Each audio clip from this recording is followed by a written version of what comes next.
Мен күн сайын жатарда 10-15 мүнөт мында шүгүр келтирем да.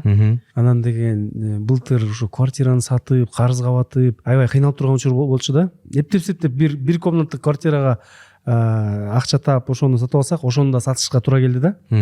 Анан бирок мен башка батирге чыктык, машине бүт нерселер саттык, карыз-парыздарды бериш үчүнчү. Дагы бир чоң кредит алган болчумун. Анан бирок ошол маалда күн сайын шүгүр келтирип аттым да. 10-15 мүнөт.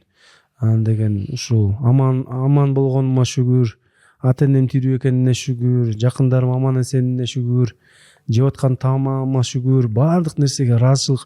Ушунчалык анан кечке кетип атам, ойлодум да, мен бай адам турбаймын депчи. Ушунчалык шүгүр келтиргенге мүмкүнчүлүк бар экен депчи.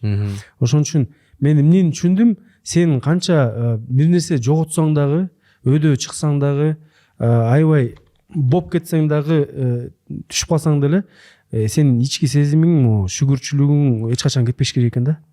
Ошондо бир калыпта жүрсөң, жашоодо өйдө ылдый болот.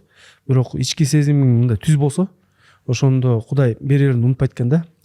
Негизи ыраазы болуш керек. Бул биринчи орунда го дейм. Ыраазы болбогон кишиге андан бетер эме болгон, үстүнөн жамандыктар келе бергендей сезилет да.